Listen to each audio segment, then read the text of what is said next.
So here we are, Jim. I'm really pleased to host you for this interview. And it's been almost 7 years since the Leon Eisenberg Award in 2011 in Boston at Children's Hospital. And we're here at Carola Eisenberg's home in Cambridge, Massachusetts. And we are also here to continue to honor Leon as part of this interview series, as well as the American Academy of Child Psychiatry that has sponsored some of these history interviews. So I'm really delighted to host you and want to introduce you as a professor of psychiatry and behavioral sciences at the moment in pediatrics, public health, and history of medicine at Johns Hopkins University Medical School, and also the founding director of developmental neuropsychiatry clinic and the services that emerge as having also led the division of child psychiatry there at some point. So I'd like to begin, Jim, from the very beginning in terms of, tell us a little bit about, you were telling me that you were born during the time of the third inauguration of President Roosevelt. So maybe you can tell us a little bit about, you were born in Birmingham, Alabama, I know. So maybe tell us a little bit about the circumstances in which you were born and your family background. Well, I was, my grandmother always got had a great interest in the fact that I was born on the day that Franklin Roosevelt was elected president for the third time. This was in 1940. And my father had gone to a VMI and was a captain and was assigned overseas shortly after my birth. So I grew up with my grandparents for the most part until the end of the war. And then after the war, we traveled a lot because there were difficulties for people who were returning from the military. Their jobs were supposed to be maintained, but they weren't necessarily. So that led to me spending most of my elementary school years in Utah, in Provo, Utah, and as a non-Mormon, which was of some interest because we learned about Utah history rather than the U.S. history for the most part. And then when I was a teenager, we moved to Maryland, to Montgomery County, and I had my education in Montgomery County, Maryland, and graduated from high school. I was president of a student body, and then I went on to college, and then eventually, after college, to medical school. In medical school, I became interested in development. Okay, let me just stop you there because we want to take it step by step. So when you were living in Maryland, so you went to University of Maryland and College Park, right, Maryland. And what did you study as an undergraduate? Well, I studied psychology and zoology, but I also took a number of elective courses in the philosophy of science and in literature. In fact, a class I took on existentialism when I was a college student probably had a great deal of influence on me when I eventually decided to go into psychiatry. Right. So I'm very interested in the life of scientists, and so what drove you to zoology and psychology? I mean, what was your burning interest? Well, what happened? Or was it generalized yeah, sort of? Yeah, when I was a college student, I worked part-time at the Bureau of Mines in a chemistry laboratory. And at the time I was a psychology, I was taking courses in psychology. And I decided that I didn't want to be a chemist, but I wanted to be a psychologist. And I remember one day actually cleaning glassware in the lab, thinking that what could be more interesting than understanding the human mind? And from that point on, I decided that I would take additional courses in biology and majored in zoology, but had a psychology and essentially developmental biology interest. And you were also mentioning philosophy, right? You were also interested in philosophy? Exactly. Yeah. Philosophy of literature and science. Yeah, right. So you were sort of very broad. So then, in 1962, after you graduated University of Maryland cum laude, you went to the George Washington University School of Medicine in Washington, D.C. So tell us about, at that time, this is the 60s, right, in Washington, D.C.? Well, it was actually medical school. I enjoyed medical school so much that I decided that if I never practiced medicine, just the experience of medical school would have been enough. Because being at GW at that time, we had rotations throughout the Washington area. And some of the ones that interested me were twofold. One was I worked with a psychiatrist on a research grant to interview chronically ill patients. And that led to my summer funding for research on development. This is Dr. Myersberg? Dr. Herman Myersberg. Yeah. Mm-hmm. And then as a medical student, I also, for 2 years, lived at the D.C. jail, and I worked as an extern there for my room and board. And so living at the D.C. jail, I learned a great deal about drug addiction and about forensic issues. In fact, Joe Valachi, who was famous for the Valachi rights appeal, was one of our prisoners. So my time in medical school at the D.C. jail, working in the evenings, and my electives and my rotations at St. Elizabeth's Hospital, it consolidated my interest in psychiatry. And in my last year, I had a scholarship, the Pollard Award, for a student who was interested in psychiatry.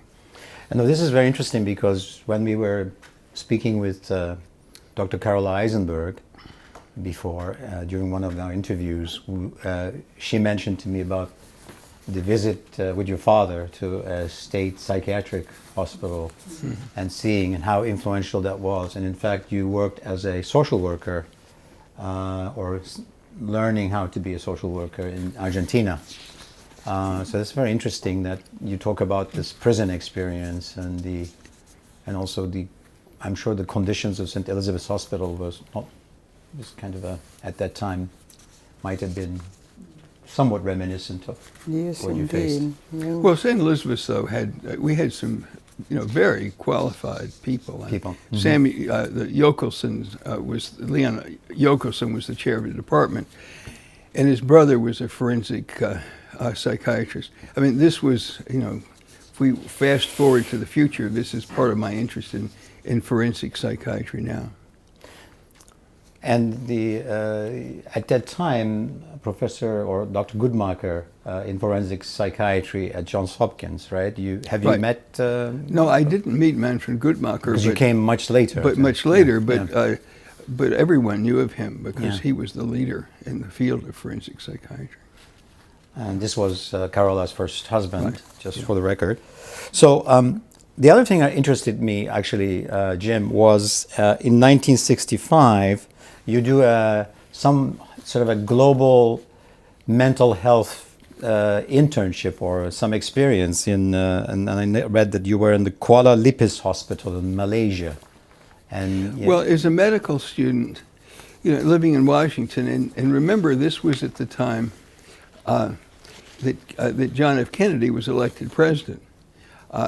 And so, we would watch Kennedy when he'd come back. We'd walk out of our classes and there'd be a parade and so on. So we were very interested in the enthusiasm for helping people around the world that came from Kennedy's presidency. And so I got very interested in Care Medico. Tom Dooley, who was working in South America. Right. And Tom Dooley had founded a hospital in Malaysia. And so at that time, the AAMC, the American Association of American Medical Colleges, and SmithKline and French offered overseas fellowships.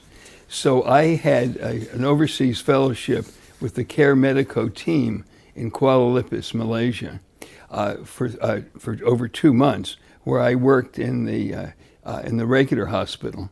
And when the physician of record became ill, for 2 weeks, I was the chief of service, basically, until he came back with Malay doctors who would help me. But the most interesting part of that time was I spent several weeks at the Aboriginal hospital and with the Sinoi people. And I learned about these people who believed that dreams were basically created reality.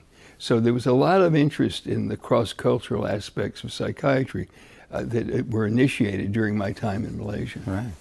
And then, so when you finished, you interned in the Children's Hospital, Los Angeles, right. And after the medical school at George Washington. So that was a pediatric internship, right? Right. Were you interested in pursuing pediatrics at that time, or? No, I was interested in pediatrics.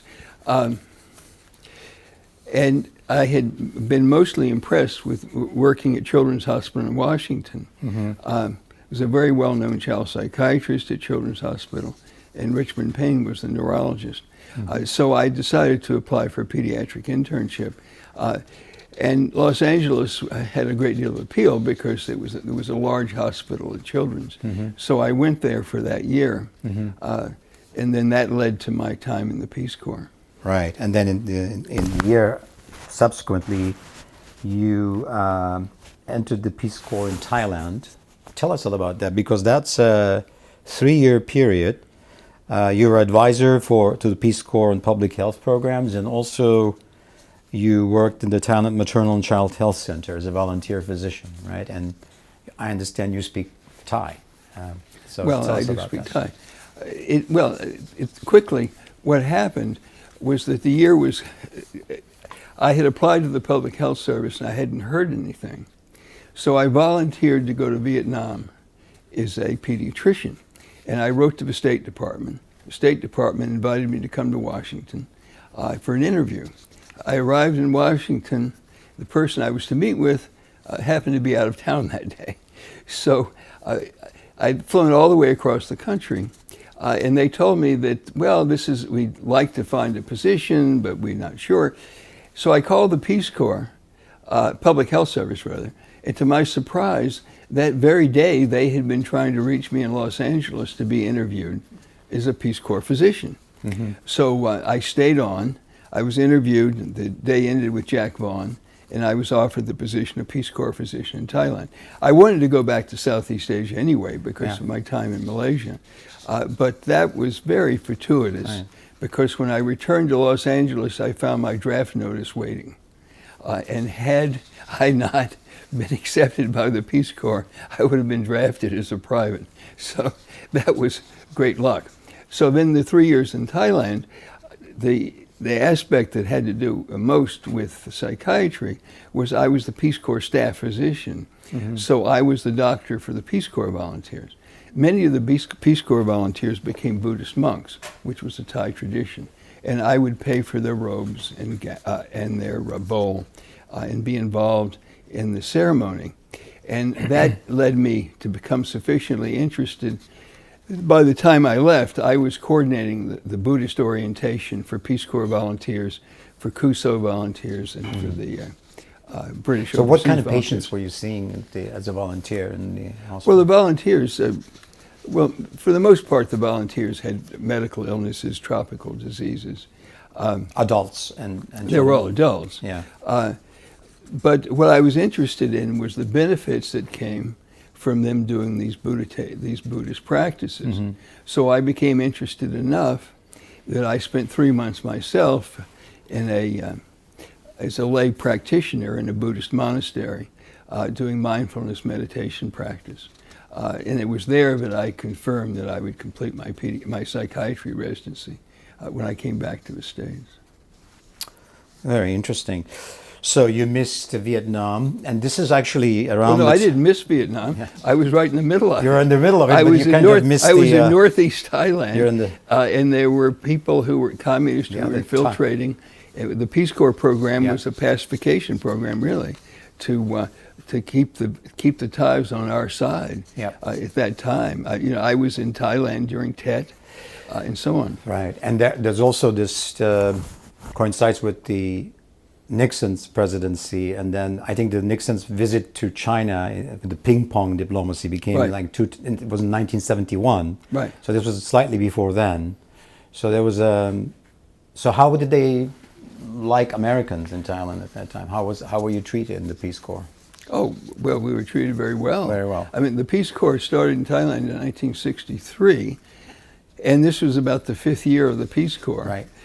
But we had Peace Corps volunteers that were basically assigned to different programs in malaria and community health and so on. And the Peace Corps volunteers were assigned to try to give prestige to a local person who was doing a good job, basically. So we were trying, the Peace Corps was really organized to try to facilitate community development and malaria eradication and so on. One of the Peace Corps volunteers that worked closely with me, Jack Cornfield, became the leader of the mindfulness meditation movement here, actually. So have you gone back to Thailand subsequently? I know you sure. go to Burma and a lot now, but every year. But have Well, you come back my wife and I went to Thailand for our honeymoon.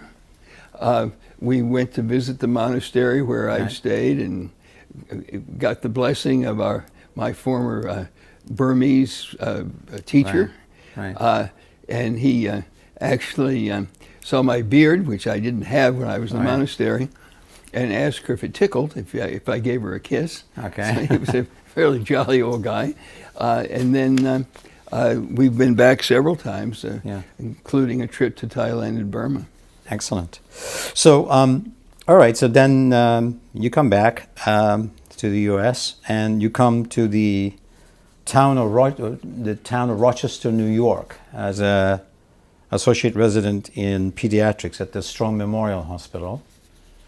That's a hospital that I think has got some influences in psychobiology, if I remember, because Engel was there, right? Who's a medical student at Johns Hopkins, and is the biopsychosocial. So tell me about that, starting your pediatrics. Well, what happened was that I needed to complete my pediatric residency before I did psychiatry. So I went to Rochester because of Robert Haggerty and the community psychiatry program there. But while I was there, Romano was the chair of psychiatry. He was a very well-known psychiatrist. I worked with the behavioral pediatric and psychiatry program there as part of my rotation. But the nice part about it was that as a senior resident, I did the all specialty rotations. There was a confusion about the time frame, so I ended up doing their second year residency first, which was all subspecialty. And George Engel regularly came by to interview patients. So, of course, I was very interested in George Engel because he was both a physician and a psychiatrist. Correct. Well, that's a department that has also had a very strong psychiatry. And I know Eric Kane actually does that work in suicide in China, has been there as a chair for many years. And so then 1 year later, you go to your now current home, that has been your home for many, many years now, Johns Hopkins Medical Institutions in Baltimore, and you become a senior assistant resident in pediatrics. This is the Harriet Lane program, right? So yeah, I had been recruited to Hopkins the year before by Bob Cooke, but I had already accepted the position at Rochester, so I didn't go the previous year. Right. But because I had done the subspecialty rotations at Rochester, and subspecialties were what the first year residents did at Hopkins, I came as a senior resident to Hopkins, met my wife, and was recruited by Bob Cooke, which was a wonderful experience because Bob Cooke introduced me to the ethical issues in child psychiatry and in pediatrics, and particularly because that was the time that we had admitted a child with Down syndrome and the parents refused surgery for that child. Tell us about how you got to know Bob Cooke and how he became interested in you. So how did that work out? How did you get to know him before you were recruited, you said, there? So how did that happen? Well, I applied, basically. Yeah. And I had been accepted the year before, and they had an opening. And remarkable. Did you get interviewed by him earlier, or? Well, I'd been interviewed the year before, and Oh, I was I see. interviewed again. Yeah. But the thing that's remarkable about it is the year before I had turned down the position and went to Rochester. And the person who was offered the position I had turned down was Kathy DeAngelis.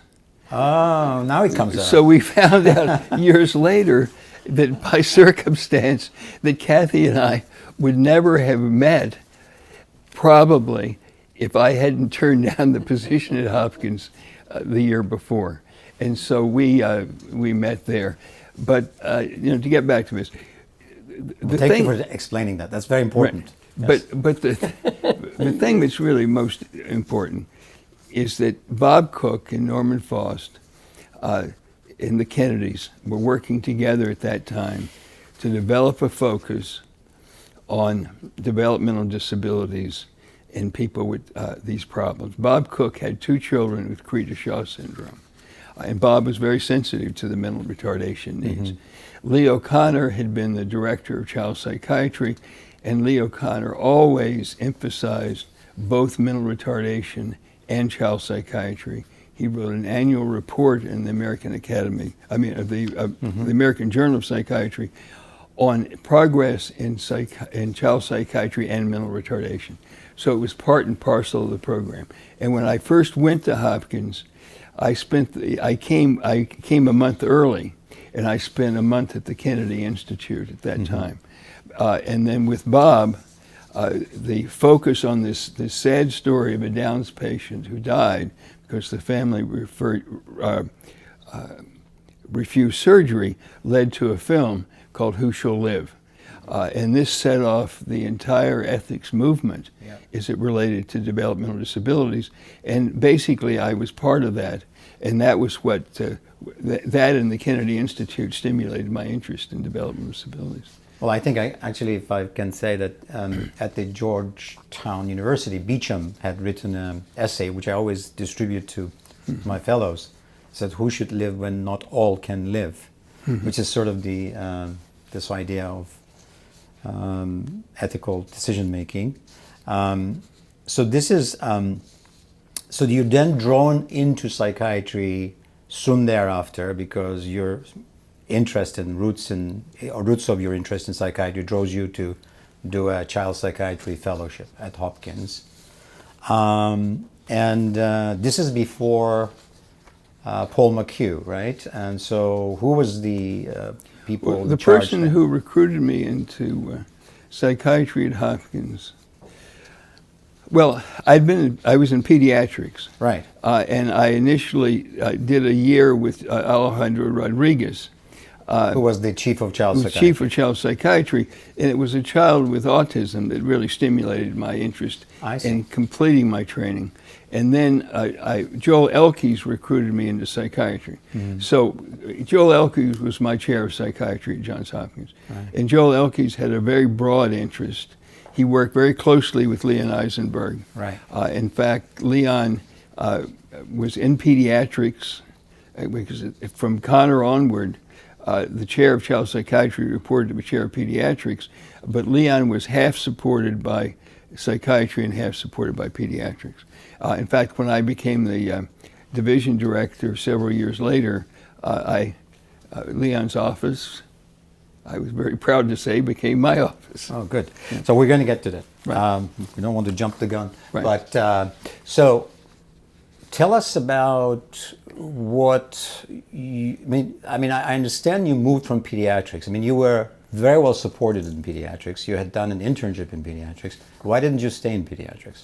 What was, I mean, you were also interested in these very serious developmental disorders already. There is the university-affiliated programs at Johns Hopkins. The Krieger is there. There's these facilities. So why did you shift to child psychiatry? Well, largely because from my medical student years with the scholarship I had, with my summers working with psychiatrists, and my time in Thailand trying to understand the impact of mindfulness meditation on Peace Corps volunteers, I was always interested in psychiatry, and I was always interested in development.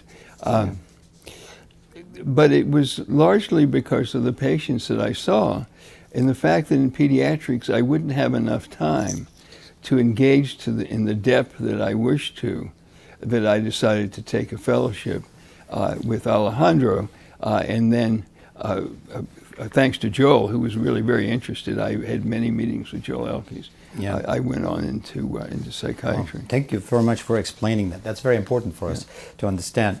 So you also, in this institution that previously had two amazing people in child psychiatry, and I'm obviously Leo Connor and also Leon Eisenberg, who succeeded him.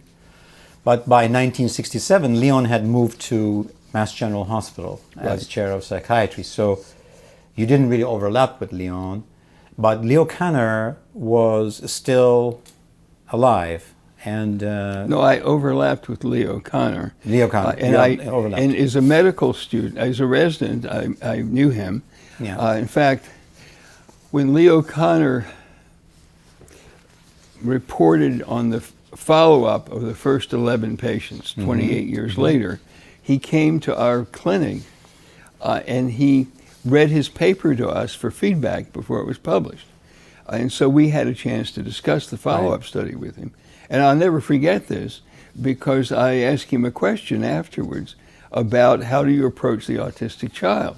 And he said, young doctor, the autistic child approaches you. You need to watch to see when the child looks out of the corner of their eye, when they notice your presence, because only at that time can you approach them. And I never forgot that. So we have two people in the room here with Carola and both. Carola knew him very well as a resident. Leo Connor. We can tell stories about Leo Connor and the circles of the cigar smoke that he used to have. So you had I know that he really influenced you. He was very influential on you. I remember once you told me, actually, or told others in the group, that he came to meet you because he wanted to meet the person who was going to lead the developmental neuropsychiatry in Johns Hopkins. He wanted to congratulate There you. was a reception when I was made the division director in pediatrics. And I was, I have to say it was the proudest day of my life. Right. So Leo Connor came up and said, I'd like to shake the hand of my successor. Right. And so we met, and I talked to him. I saw him interview children with autism. And when DSM-3 came out, I went to his apartment and gave him a copy, and we talked about it. And that was really pivotal. In fact, I spoke about this when I gave the memorial to him the year he died, because when I gave him DSM-3, his response, well, first he looked at DSM-3, and he looked in the index, because he wanted to make sure that Leon was referenced, and Leon was referenced. And then he went on to give me a paper he'd written called Iatrogeny, physician-created disease. And another paper he'd written that the children haven't read those books. So I thought he was going to be interested in the criteria in DSM-3. He was more interested in children being treated as individuals than he was in the diagnostic criteria. And he said, the children didn't read these books.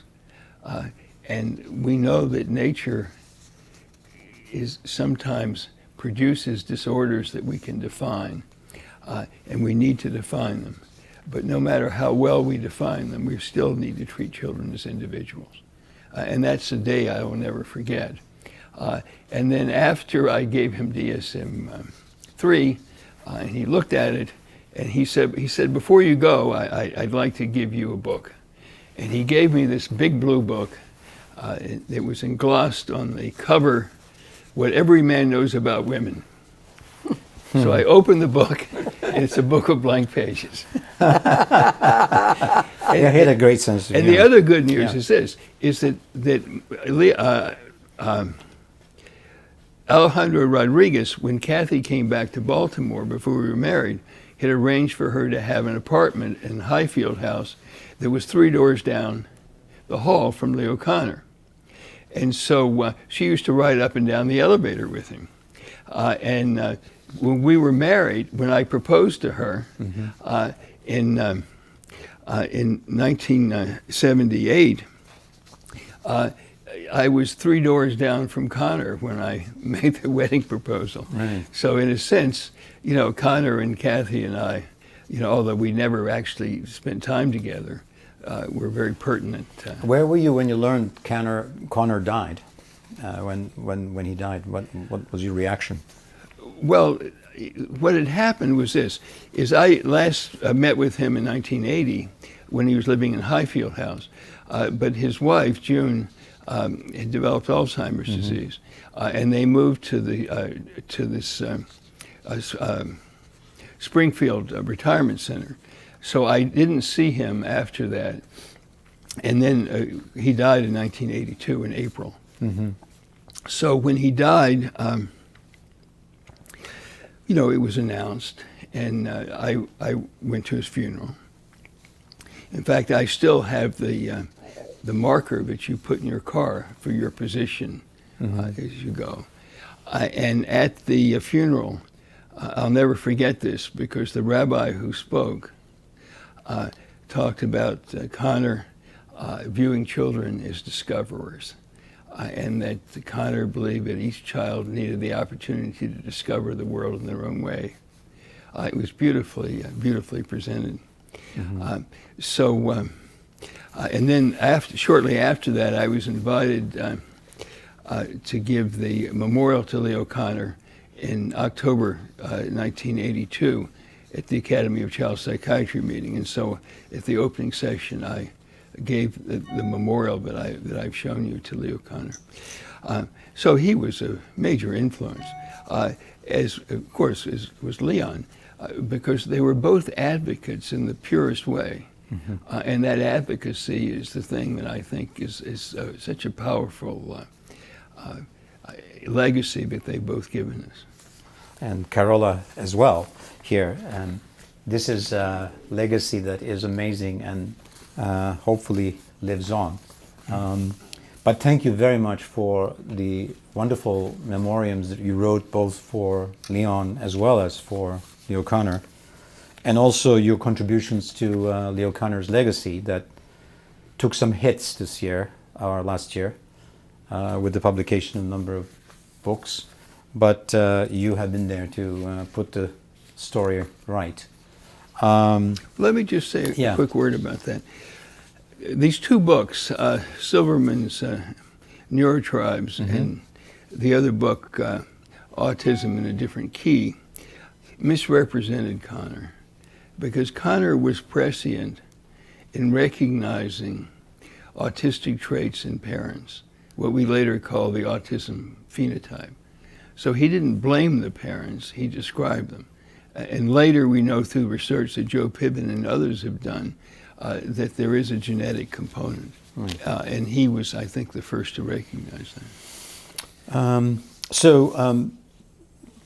I want to continue with your progression, going back to your following your starting your fellowship in child psychiatry. Then you did a fellowship at the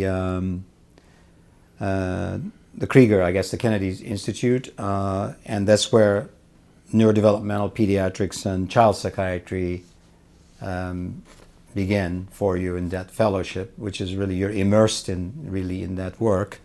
This is in 1973-74.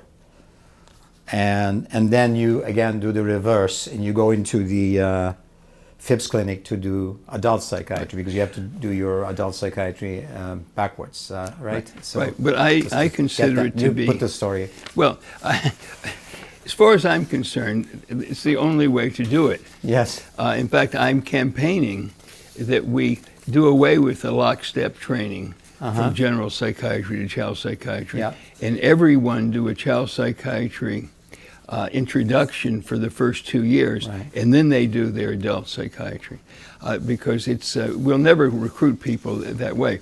But the way that this happened is that from pediatrics, I did a year of child psychiatry, and was very involved in the general program with Jerome Frank and with Joel Elkes and others.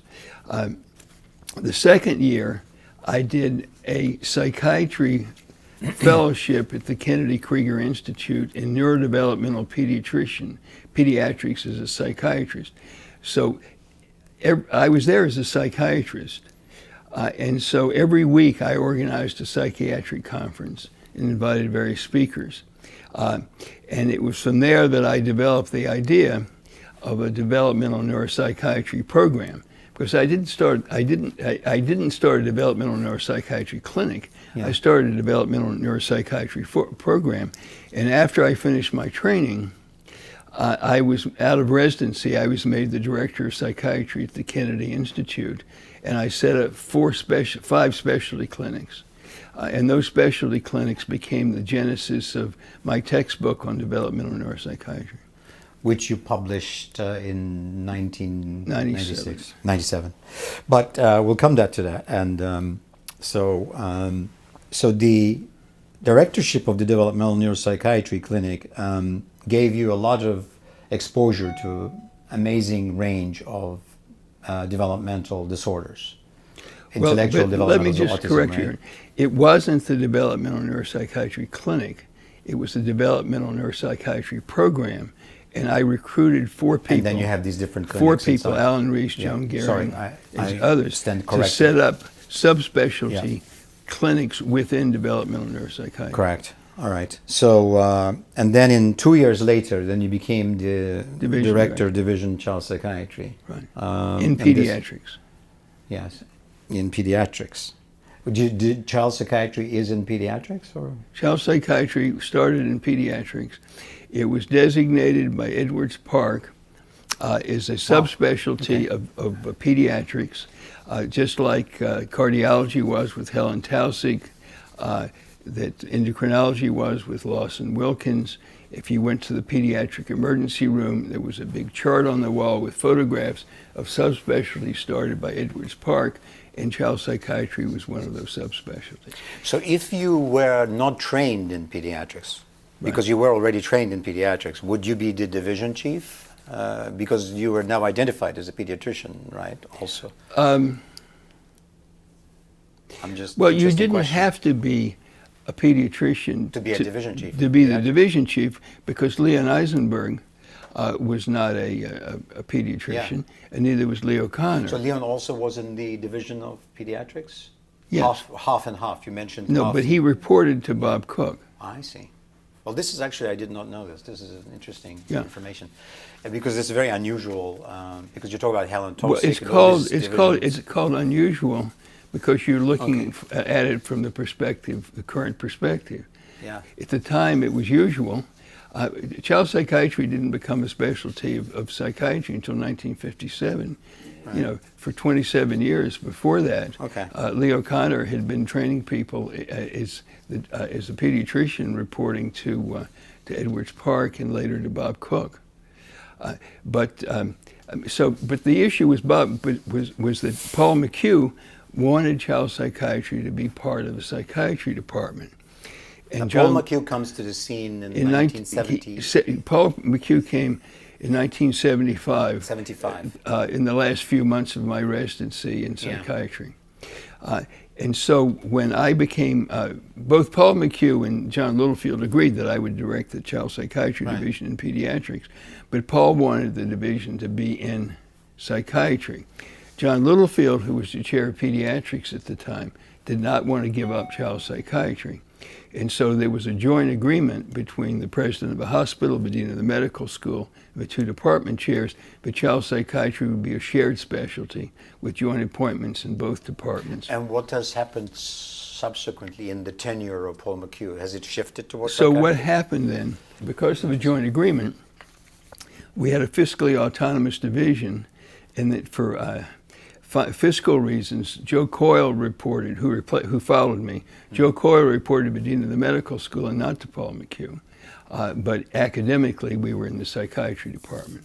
And then gradually over the last years after Joe left, child psychiatry is now part of a psychiatry department and reports to the psychiatry chair. But this was a gradual transition that took many years.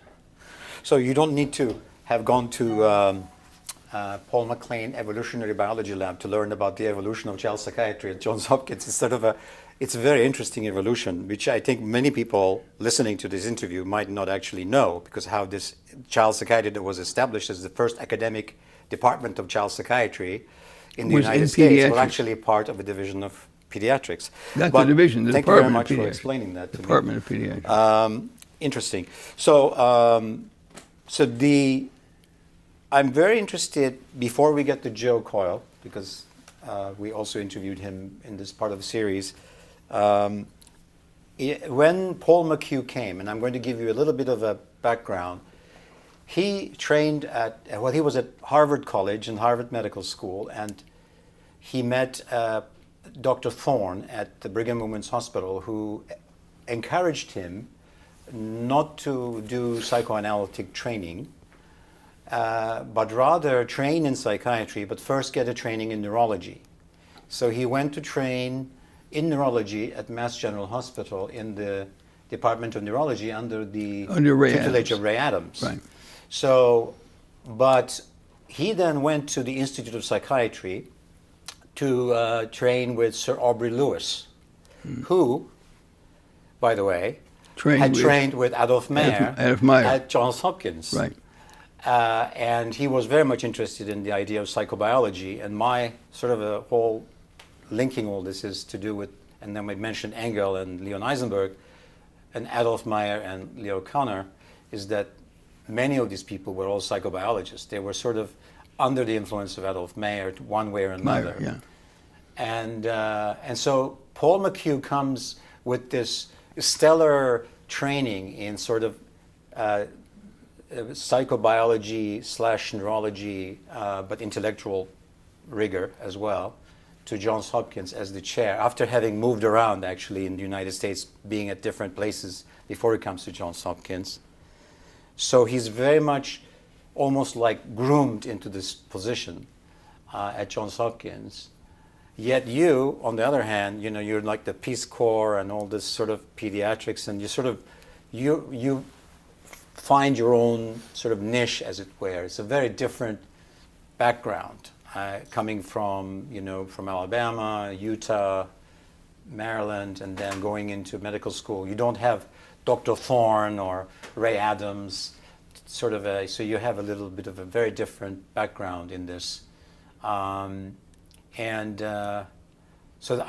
I've never met Paul McHugh, but I was just curious about how the department under him evolved, because you were there, and he was very influential at Johns Hopkins. So, well, let me just say one thing first.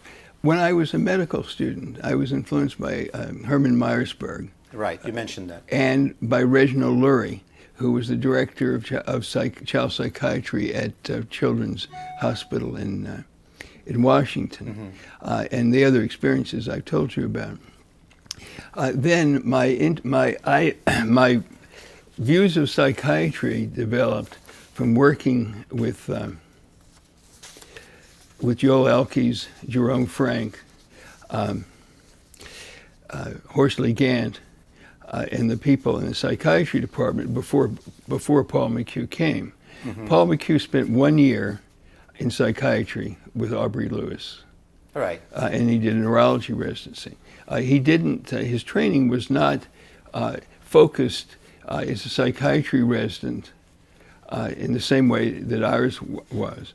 and he developed his own perspectives of psychiatry, Right, which is the title of his book also. which he's promulgated and very successfully over the years. But when he came as the chair, my focus was much more on psychiatric treatment and neurodevelopment. And so I recruited all the family therapists who had worked in the general department to work in child psychiatry. And so we developed really two parallel types of programs, during those years, because my focus was on a developmental perspective, as Leon had brilliantly written in his paper in the British Journal of Psychiatry. Development is a unifying principle in psychiatry. And you're also in the pediatrics, is still in the pediatrics. We were in the pediatrics department in the pediatric hospital. And so during this time, your directorship, you also formed affiliation with the Center for Brain Evolution with Paul MacLean, right? Well, here's what happened. Yeah, tell us about that. When I began my residency program, Jerome Frank had been my supervisor, and I worked very closely with Jerome Frank in terms of psychotherapy and his views of psychotherapy, persuasion, and healing. He introduced me to Paul MacLean because he knew of my interest in the neurobiology, the psychobiology, that I had learned from Eugene Meyer and other people there in regard to Adolf Meyer. And so I then negotiated I would have 1 day a week to work with Paul MacLean as part of my contract when I joined the faculty.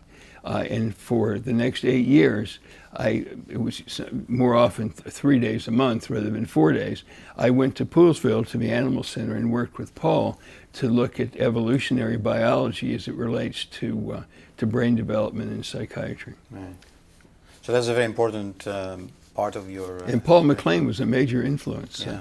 Don't forget, Paul MacLean is the person that defined the limbic system. Limbic system, of course. Yeah. So, okay, so you really touched upon by many influential people during this time.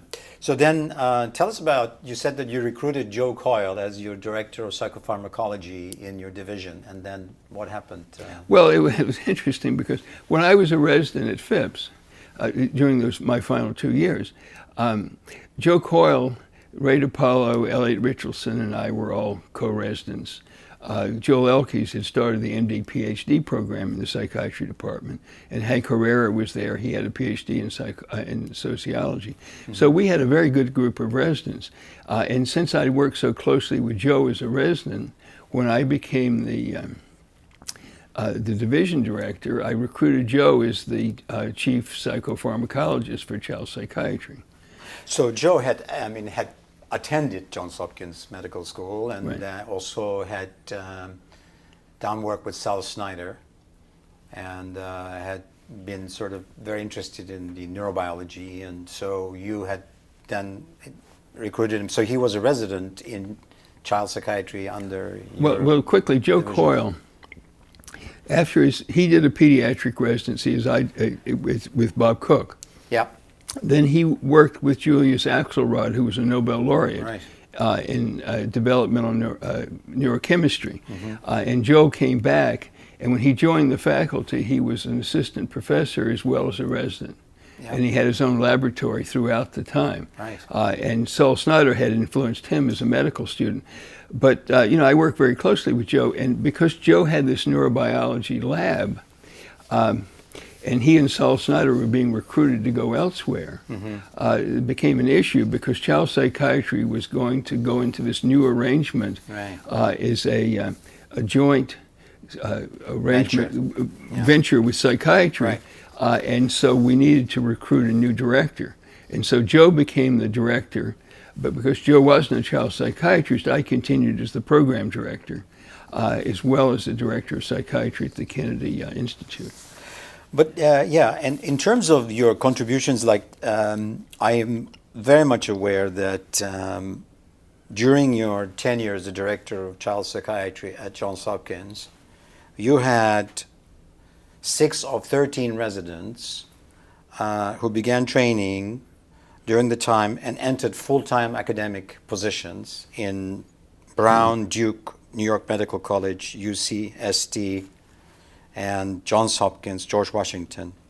And then 2 became direct division chiefs. And some of these individuals have had stellar careers in. Yeah, Pramjit Joshi also became the Dr. Joshi president became of the the president of Academy, the American and Academy. she also Child became psychiatry. as I was, the president of the Society of Professors of Child Psychiatry. Right. Wen-Jen Which you Kim, also- yeah. Wen-Jen Kim is still the division director Right. at Rutgers. Yeah. There were at least 10 people that I recruited who became division directors, either as the division director or the program director. Yeah, so, well, I want to shift gears now and just to tell us a little bit about some of your scientific work, because you've done a lot of work on behavioral phenotypes. And so tell us about how you fit that in your scientific research, and you have gotten R01 grants to do that and study. So tell us, how did that fit in with all the other academic training, teaching, and using your time with Paul MacLean's lab and so on? How did this all come together? Okay, well, what I learned from Paul MacLean was the importance of species-typical behavior, because at Poolsville, at the NIH Animal Center, we were looking at many different species of animals. These weren't just mice and rodents. There were Siberian hamsters, there were marmosets, there were rhesus monkeys, and so on. And so in turkeys, and Paul was showing us how each species has its own typical type of behavior. And as I was working at the Kennedy Institute, I was seeing genetic syndromes and seeing in a similar way that there were behavioral phenotypes that were species, in a sense, typical to that particular genetic disorder. And I was particularly interested, because of my interest in psychiatry and Lesch-Nyhan syndrome, and Mike Cataldo, who was one of the psychologists I worked with, had been encouraged by Hugo Moser to develop behavioral programs for children with self-injurious behavior.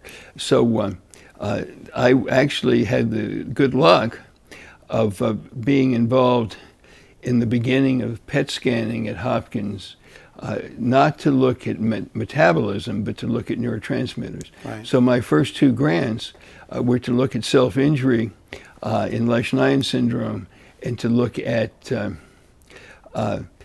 emotional and development in autism. Right. And so both of these were PET And scanning you were programs. one of the first to demonstrate the dopamine deficit in Lesch-Nyhan syndrome in vivo, right? Right. Yeah. Yeah, and our PET work, we went through a number of years. Initially, we had to get compassionate approval to do our PET studies from children. But then when we moved on to more sophisticated ligands, we were able to study adults. And I had to find a Lesch-Nyhan patient who could give his own consent to do that. And I eventually found one patient, and that patient told it all, because he had an 80% reduction in dopamine. So what we showed was that the dopamine reduction in the brain, which is not expected, this is a disorder of purine metabolism that causes hyperuricemia. But the fact is that the dopamine reduction is correlated with the movement disorder, and also to some extent with the self-injury. So we essentially used a known genetic disorder to try to understand the underlying pathway from gene to behavior in a syndrome. And I also was involved with Hugo Moser when Andreas Rett brought the first 3 Rett patients and published the first PET paper looking at Rett syndrome. So, but all this interest, kind of tied in with Paul MacLean, because we were looking at how the brain evolves in a way, either in a genetic syndrome or in a different species, to have a developmental trajectory. Right, and in fact, what you do is like one of the things that you've done in the 4 editions of Nelson's textbook of pediatrics is to write the chapter on purine and pyrimidine metabolism. Right, you're probably the only psychiatrist able to do that.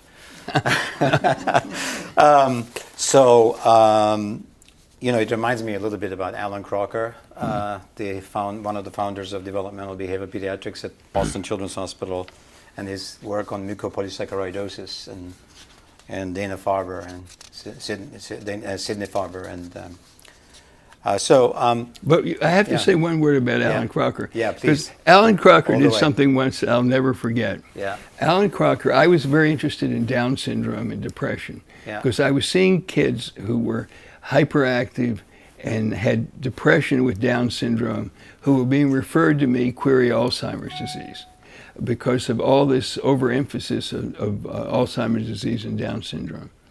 So so I'd written a paper about treating depression masquerading as Alzheimer's disease, yeah. basically. Which is very commonly seen. And so Alan invited me to come to the Downs meeting in Boston. So I came to the Downs meeting.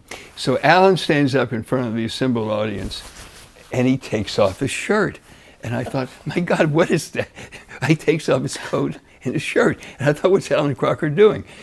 And he turns back to the audience, and he's wearing a T-shirt that says, "Up with Downs." And I'll never forget that, because I just gave a talk about using marmosets as models for neurogenetic syndromes, and I used the Rett syndrome T-shirt. So in the middle of my lecture, I turned away from the group, talked about Rett syndrome, and said, this is why it's important. And then I turned back, and I had my Rett syndrome T-shirt, and it said, emblazoned on it, "Believe in better days." Right. And I said, this is what we need to do. Wow. We need to believe in better days, and we can find better models to help kids with these problems. Well, of course, these are very, very innovative. But Alan Crocker was a great influence. Yeah. So, and tell me about how I'm going to get to Leon Eisenberg. Before I get to him, since we're talking about Alan Crocker, Ludwig Szymanski at Children's Hospital. He's the founder of the developmental psychiatry program there. So, my predecessor. And so tell me a little bit about how you got to know Ludwig and how did that relationship evolve. I know that he cover to cover read your book in 1996 and made some suggestions, and you thank him in the book together with some other people. Well, what happened was this. We have to go back to Bob Cooke for a minute. Okay, go ahead. Bob Cooke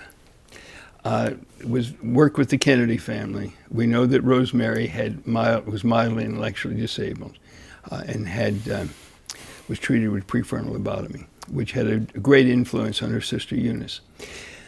So Bob Cooke, with his two children, with Creta Shaw, and Eunice got together and convinced John Kennedy that something had to be done.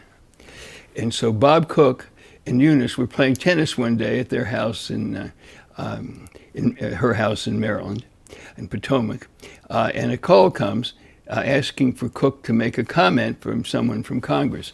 So Cooke dictates something saying, we need to have centers for research in mental retardation in this country because these children are in great need. And he goes back and finishes his tennis game. Mm-hmm. 3 days later, he learns that what he had dictated had been transcribed and put into legislation that was eventually passed. This is 1966? Yeah. Yeah. Or 65? No, it was earlier than that. Anyway. But this was during the Kennedy presidency or afterward? During Johnson No, this presidency? was, I don't know whether it was during the Kennedy presidency. Okay, no, so it was they would definitely be during the before presidency. 63. It was during the Yeah. presidency. Yeah. It was 63 or something. Yeah. But the fact is that Bob Cooke, because we had these mental retardation research centers, and in the Kennedy Institutes, the Shriver Center in Boston, the Kennedy Center in Baltimore, that each of these centers were multidisciplinary. Mm-hmm. And psychiatry was one of the disciplines. Sure, yeah. And so I was a psychiatrist at Hopkins, and Ludwig was a psychiatrist at Harvard. And the two of us would get together because we were both, we were at major institutions. But I think the one in Boston was founded I think it celebrates its 50th anniversary this year, so 1967. So Ludwig was around that time, 66, 67. Well, but see, the legislation, these didn't open the day after the legislation was passed. The Kennedy Institute in Baltimore was opened in 1968. Right. So they were contemporary. Right, contemporary. So I have another question for you. Did you know of the work of John Fogerty, No. the congressman from Rhode Island? No. Yeah, who was very influential in the late 50s in establishing many of the legislation to support NIH, and also in his honor, the Fogerty International Center was named in 1967 after he died suddenly. So anyway. No, everything I know, it really has to do with Bob Cooke's involvement. Right. So tell me, so having prefaced about, the Dr. Cooke and also so tell me about how the Ludwig connection started then with you. Well, it started when we would have meetings for these mental centers. retardation, the Kennedy Institute programs. We were colleagues. And was the academy? And we would work together with the academy. Yeah. Brian King was a resident at UCLA, and I tried to recruit him to Hopkins. Yeah. And Brian eventually joined us.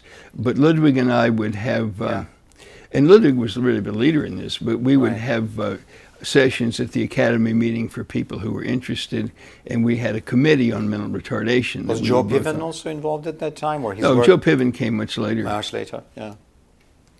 Well, Brian is one of the gentlemen of the field. Right. So the meetings were involved psychiatry as well, so that was kind of important to get to know one another. And psychiatry was not a core discipline. Yeah, right. It's one of the disciplines. It was, and not many programs had psychiatry.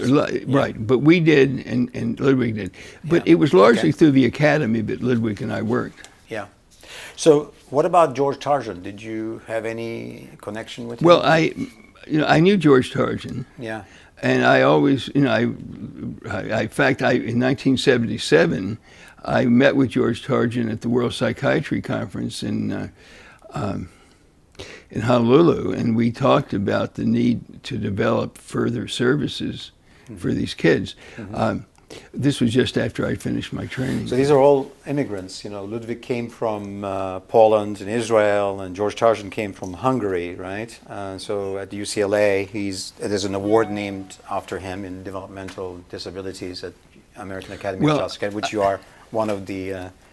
I couldn't winners. have come. I couldn't have come more from America because my ancestors came to Jamestown in 1611. Right. So. Well, tell us about your ancestors. Now it comes out, all these privileged connections that you have. But I wouldn't say they're privileged, but no, one of my ancestors, Sir Thomas Harris, sponsored one of the ships that went to Jamestown in 1611. Wow. And so we were the first Harrises on the continent, apparently. And my uncle always took pride in giving me this a little booklet, The Harris Family of Virginia from 1611 to 1914. Do you know whereabouts from England your family came from? Well, I think they came from Kent. Kent? But, yeah. But one of my ancestors in 1620 was the co-leader to put down the Indian revolt in Jamestown. So, all these nice family stories about these types of people. But since you mentioned, the only reason I mentioned this about them coming from Hungary and Poland is that I have to say that I came from the U.S. Argentina, right? And Lee O'Connor came from Germany or Austria. I always get confused there. He was born in Austria. Austria, yeah. And Adolf Meyer came from Switzerland. Yeah. Right. So we are in good company. So your work on neurobiology, in addition to psychobiology, is very important, and understanding of neurobiology of social engagement, which is one of the areas that you've been interested in, and that came from autism. Yeah, it came from autism, and then you're publishing the textbook in 1996 that I wanted to go on the record as saying that selected as medical book of the year among 2,400 books published that year in 76 medical specialties, and so in 1996. So, and it was cited as covering both neuroscience and clinical issues in the New England Journal of Medicine, and for setting the agenda for an emerging medical specialty, which already had emerged, but they recognized it, which was thanks to you, thank you. And also a very important work that I was partially involved within the ICD-11, or I was involved with the ICD-11, but you work with leading the APA, American Psychiatric Association, DSM-5 group to adopt the intellectual developmental disorder conceptualization Right. of mental retardation, DSM-4R, Right. and then becomes intellectual development. Before it becomes intellectual disability alone, it becomes intellectual developmental disorder / Tell us a little bit about how you understand that in terms of, because people are listening to this and they want to know about what that change was in mental retardation. Well, what happened was that I was on the committee, the neurodevelopmental committee for DSM-5. Yeah. And when I came onto the committee pretty much wanted to maintain what we had from DSM-4. But I had worked on death penalty cases, and I knew how the classification was being used to use an IQ number in the death penalty. And I wanted to make certain that we got away from a focus on IQ number and we began to focus on intelligence. So I convinced the rest of the committee that since we were moving away from a multi-axial classification, that we had to make intellectual disability intellectual developmental disorder, which was a real axis 1 diagnosis in a sense. It was now, for the first time, moving from essentially a risk factor for prognosis into a category of its own. And the rationale for doing that was clearly made by the WHO ICD group when they showed that neurodevelopment and neurodegeneration both could be included. You could have Alzheimer's disease of dementia at one end of the spectrum and neurodevelopmental disorders at the other. So I looked for a definition that both the AAIDD and the APA could agree to, which was a consensus definition from 50 psychologists. And we used that definition of intelligence, and for the first time, we incorporated a definition of intelligence into the diagnosis. Mm-hmm. And necessarily by doing that, we were focusing not only on IQ testing, but neurocognitive testing. So we were moving away from IQ focus to adaptive reasoning focus. And so the focus on adaptive reasoning was really a paradigm shift. And in doing that, I basically, having talked, we were focusing, harmonizing with ICD-11, and our goal was to use the same type of language. And so we were actually in agreement on intellectual developmental disorder for DSM-5, but then we had to go through other levels of approval. And since intellectual disability was used so broadly in the literature, the APA decided that they would use that term and we'd put intellectual developmental disorder in parentheses, anticipating ICD-11. Of course, this was in the proposal, and credit to be given where credit is due also, right, which is Luis Salvador Carula and right, Marco Bertelli, and the group that included a number of people, including myself. We met in Sicily, and this whole concept of intellectual developmental disorder was discussed. So the ICD-11 group, to which you were the APA liaison, which was a very innovative step, because this idea and I think Steve Hyman actually deserves credit in that as well, in terms of trying to coordinate the ICD work with the APA DSM-5 work. And at the beginning, I think Michael Rutter was involved with that as well. Yeah. So it was a very profoundly important step. And I just had to make sure that we understand. I completely credit the ICD paper they published on the concept of intellectual developmental disorder, because in World Psychiatry, because if they had not published that paper, I couldn't have made the argument that I did. And as it was, we made certain that it was understood in DSM-5 that this was not a disability, but it was a disorder. Yeah. And by making disorder criterion and having those criterion focused on problems in reasoning, problem solving, and so on. Well, thank you, Jim, for explaining that. But also, what I always found incredible about you is this sense of integrity. Well, it's I mean, it's which is so maybe it's just very intrinsic in you, in the way you do your work, because you always try to make sure that whatever is done appropriately. It's not spinned, but also your beloved, wife's contributions.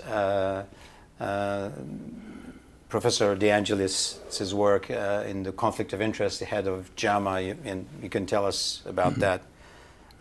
Kathy's amazing contributions to integrity in science, integrity in publishing, integrity of training people, and doing these things. So I always admire that about you. So don't be shocked. Okay. So you also had a lot of, and we're not going to take too much more time, but you've had a lot of contributions to participating in journals and editorial boards, and I know one of them is JAMA Psychiatry, or what used to be called the Archives of General Psychiatry. But also during the tenure of Joe Coyle as the editor, you contributed some art in the history of medicine, history of psychiatry, which maybe you can tell us a little bit about that. These are actually available for free on the JAMA website, and people can look at them. There are about 140 plus images with essays. Well, just briefly, this goes back to psychobiology. Yeah. Because when Joe Coyle became the editor of the journal, he was appointed by Kathy De Angelis as the editor. When Joe became the editor, it was decided that the journals, the archives journals, could have art on the cover, as JAMA did, but would have reference to papers in the journal. So what Joe and I decided was this: most of our content in the journal was going to be focused on neuroimaging, neurogenetics, epidemiology, to some extent psychotherapy, but the biology was very prominent in the journal. So we wanted to make certain that we remembered what Adolf Meyer always taught, and George Engel learned from him, that the central focus in psychiatry, as Lee O'Connor said as well, is on the individual person. And so each cover of the journal was to be a Meyerian portal to that issue.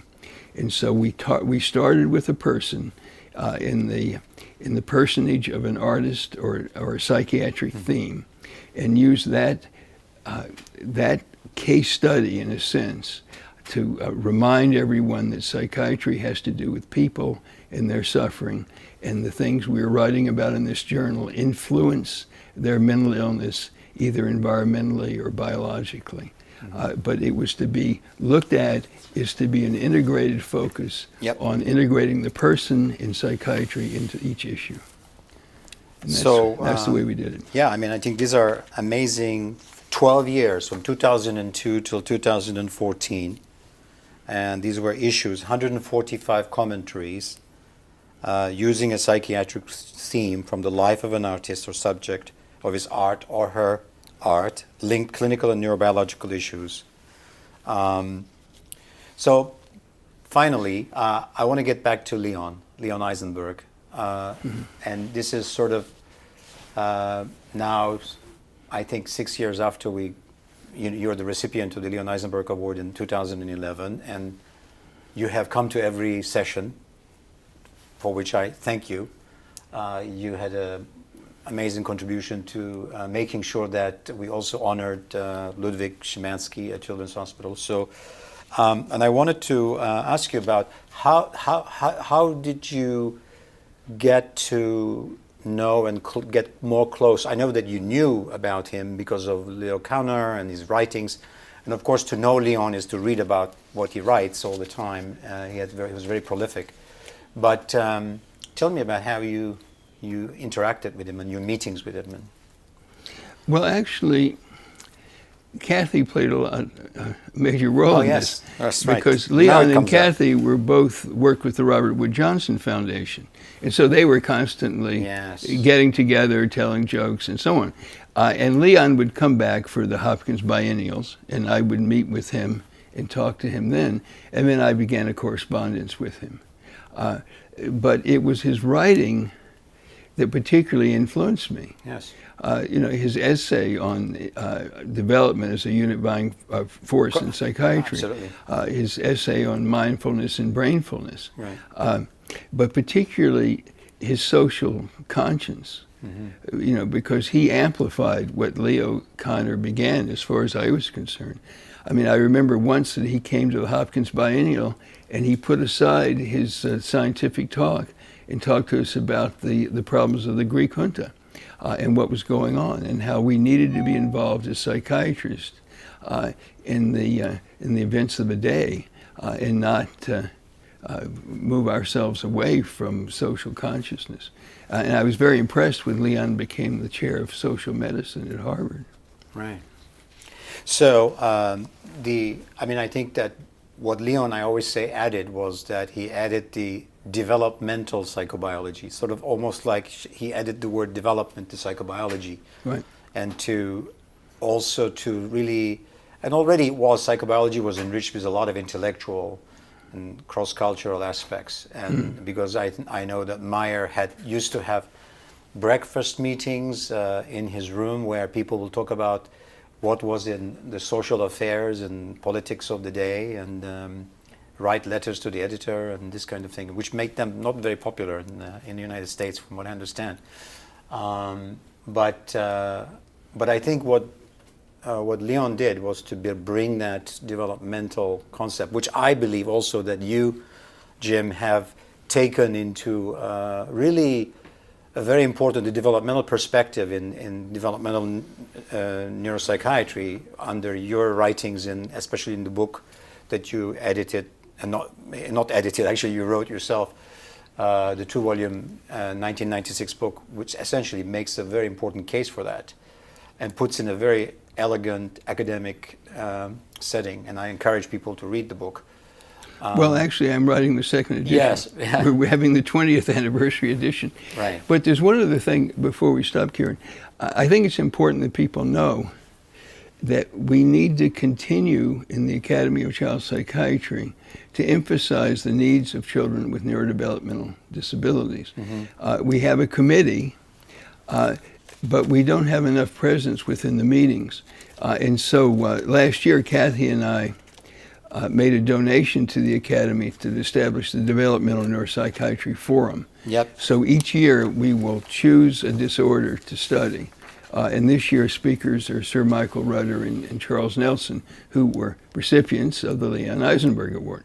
But I think it's important that people remember that development is key, not only in psychology, but also in neurobiology and in long-term developmental trajectory. Well, yeah, I'm particularly happy because Sir Michael Rudder is coming to the Academy again this year in October, and the History and Archives Committee, actually, for which we also do these interviews, had sponsored the trip, and he's going to spend a day at Cornell University, Cornell Medical School in New York, to give a talk as well as participate in the Harris Forum. And this is a very important edition, the Harris Forum, Neurodevelopmental Forum, under your leadership and your support, and under Brian King and Jeremy's leadership now in the Committee of the Autism and Intellectual Disability, which is now sponsoring the event on Thursday this year in October 26th. So, but I want to end last because I want to congratulate you I would be the first person formally to congratulate you in this interview on winning the Catcher of the Rye Award in 2017 in the American Academy. This is one of the most prestigious awards. It's given to both recognizing humanitarian contributions to the welfare of children, either among academic people and as well as people who are involved in philanthropy. So, and I know that this award goes for the second time to your family, Kathy DeAngelis being also a winner of this Catcher in the Rye Award. And you sent me an email. I'm going to read this, Jim.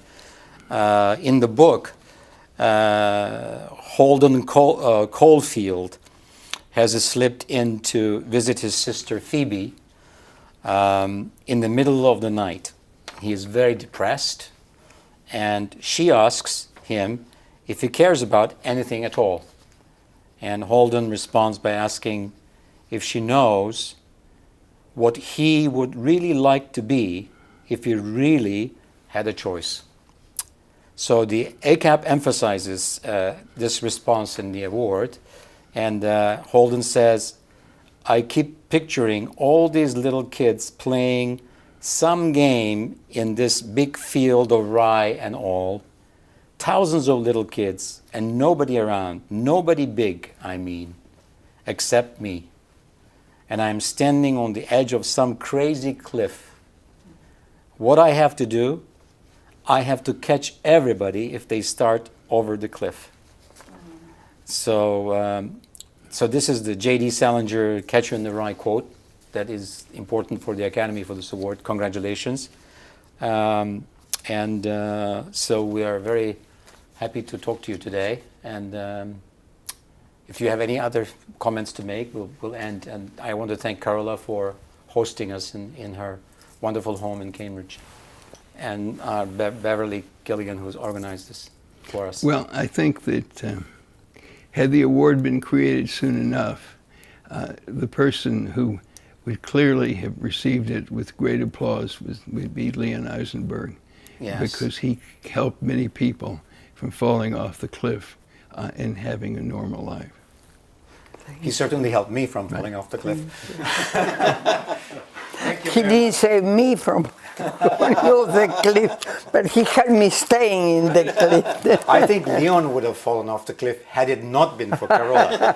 I think he would have. Thank you very much. All right. Thank you. That was like a reviewing of history for me. It was extraordinary, really.